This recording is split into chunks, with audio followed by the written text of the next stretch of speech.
수출 마스터는 그 AT의 우수 농식품 패키지 지원 사업이라고 하는 이제 사업이 있습니다. 수출을 이제 종합적으로 자문하고 멘토링 해주는 그런 역할이라고 보시면 될 것 같습니다. 수출 마스터도 그 선발 과정이 있습니다. 기본적으로 그 농식품 사업 분야에 이제 오랜 경험이 있어야 되고, 특별히 이제 해외에서 직접 주재하면서 그 한국의 농수산식품의 어떤 수출 일선에서 그 역할을 담당했던 분들을 조건으로 해서 매년 이제 선발 과정을 거치고 있습니다. 올해 같은 경우 이제 9분이 수출 마스터로 지금 활동을 하고 계십니다. 저는 이제 한 식품업계 한 25년 정도 일을 하고 있고요. 샘표 식품의 구매 쪽 일도 했고, 국내에서 일을 하다가 중국 샘표에 이제 주재원으로 나가게 됐습니다. 중국에서 우리나라 식품의 현지 유통 사업을 좀 했습니다. 한 10년 정도 농식품의 어떤 유통 분야에서 일했던 그 경험들이 바탕이 돼서 AT 수출 마스터에 이렇게 지원을 하게 됐습니다. 수출 마스터로 활동하시는 분들이 해외 경험들이 다 있으신 분들이어서 농식품 쪽에 현지 유통 쪽에는 다 이렇게 경험들과 네트워크들을 다 가지고 계신 그런 전문가들이십니다. 수출을 하기 위해서는 이제 기초를 쌓아야 되기 때문에 기본적인 역량을 축적하는 일들을 해야겠다 생각을 해서 전문가 육성이라고 하는 수출 메뉴가 있어요. 수출 전문가로서 공부할 수 있고 학습할 수 있는 이제 그런 프로그램을 진행을 했고요. 이제 수출을 하기 위해서는 이제 기본적으로 자료들이 있어야 되니까 이제 회사의 소개 자료를 이제 만들어야 되겠죠, 외국어로. 그렇게 하고 또 해외 또 인증을 또 받아야 되는 것들이 있어요. FSSC라든지 어떤 또 해외 어떤 할랄이라든지 이런 인증 사업에 또 이제 메뉴를 진행을 했고요. 그래서 해외 이제 수출 제품이 나가기 위해서는 디자인도 중요하기 때문에 그런 또 영문으로 디자인 개발 제품도 좀 만들어서 그렇게 좀 다양한 어떤 수출 역량을 강화하는 이런 메뉴들로 좀 구성을 했습니다. 우리나라의 어떤 코트라라든지 특히 이제 AT, 한국농수산식품유통공사에서 해외에 또 여러 지사나 사무소들을 다 운영을 하기 때문에 그런 어떤 다양한 그 국가의 현지 통관 규정이라든지 농식품 유통에 관련되는 기본적인 법규라든지 이런 것들이 잘 이렇게 지원이 됩니다. 우리 그 AT의 수출 그 종합 그 지원 시스템이라는 게 있거든요. 플랫폼을 통해서 정보를 활용하면 좋을 것 같습니다. 이 수출 패키지 지원 사업에 이제 들어오는 기업들이 3년간 수출 실적이 이제 평균 10,000불 이상이 돼야지 수출 우수 패키지 지원 사업에 신청할 수 있는 조건이 됩니다. 평균 10,000불에서 100,000 불까지를 수출 초보 기업으로 분류를 합니다. 그래서 100,000 불에서 500만 불까지 또 500만 불 이상 이 이제 두 그룹으로 나눠서 고도화 수출 기업으로 이제 저희가 분류를 하거든요. 우수 농식품 수출 이제 패키지 지원 사업이 1월 중순에 공고가 나갑니다.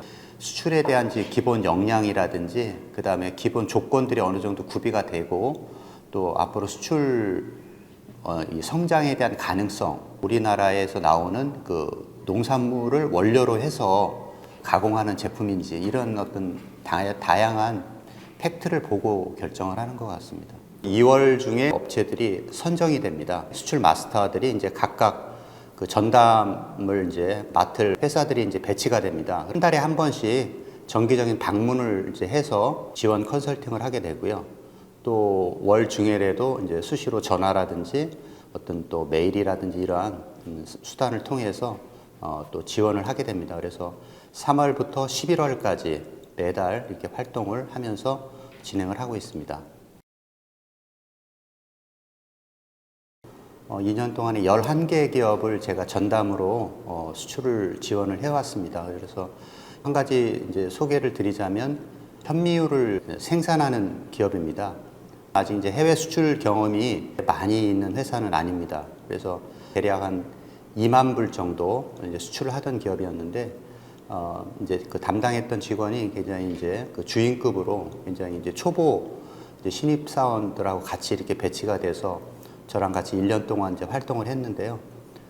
저희가 이제 16가지의 그 수출 이제 패키지 그 메뉴들이 있습니다. 그래서 16가지 중에서 이제 5가지 사업 메뉴를 선정을 해서 같이 이제 그 사업 수행을 이제 진행을 하는 과정에서 그 회사의 어떤 그 수출 이제 그 지식이라든지 또 수출을 위한 기본적인 뭐 지적 재산권을 해외 출원한다든지 또 컨텐츠 제작을 한다든지 디자인 개발이라든지 이러한 기본적인 일을 좀 해가면서 해외 바이어를 이제 발굴을 동시에 해나갔습니다. 그래서 좋은 바이어가 연결이 돼서 연말에 가서는 이제 한 6만 불 정도, 한 2.5배 이렇게 수출 실적을 달성하게 돼서 보람이 가는 그런 결과를 낳게 돼서 아주 인상이 깊었습니다. 농식품은 이제 신선식품 같은 경우는 굉장히 신선도를 유지를 해야 되기 때문에 어떤 신선한 물류 유통 과정이 이제 전제가 돼야 되고요. 그다음에 일반 가공품이라 하더라도 유통 기한이 있잖아요. 그래서 유통 기한에 대한 어떤 관리들도 중요하고요. 현지에서의 어떤 그 나름대로 각국의 그 위생 관련 규정이나 위생 법규가 있기 때문에 그런 법규에 또 맞춰서 수출을 해야 됩니다. 그래서 해당 국가의 어떤 그런 수입 통관에 대한 거라지 그 현지의 어떤 유통되는 그 유통 관련 법규 이런 것들을 좀 숙지를 좀 기본적으로는 해야 되고요. 그다음에 우리나라 이 농식품들은 굉장히 지금 좋은 그 반응들이 있는 것 같습니다. 이제 작년도 2021년도에 우리나라 이제 농수산식품 수출이 처음으로 이제 100억이 넘었어요. 113억 5천만 불 수출을 했거든요. 역대 최고의 어떤 수출 실적을 이제 거두었기 때문에 그 힘은 아무래도 우리나라 농식품의 어떤 그만의 어떤 품질이라든지 또 한류 이런 컨텐츠의 어떤 배경으로 인해서 이제 한류 문화의 확산들이 이 한국의 농식품 기업들에게는 좋은 지금 기회로 이렇게 작용을 하는 것 같습니다.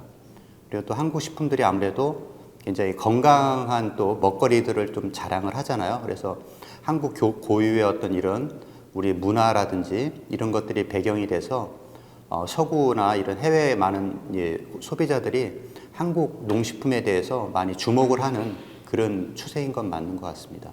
그래서 예를 들면 이제 뭐 김치라든지 또 한국의 떡볶이라든지 한국의 어떤 전통 이러한 식품을 이제 매체로 한 것들이라든지 그다음에 신선식품도 의외로 수출이 좀 많이 되고 있습니다. 그래서 우리나라에 뭐 딸기라든지 또 뭐 포도 내지는 배라든지 이런 어떤 신선식품들도 수출이 많이 되고 있고요.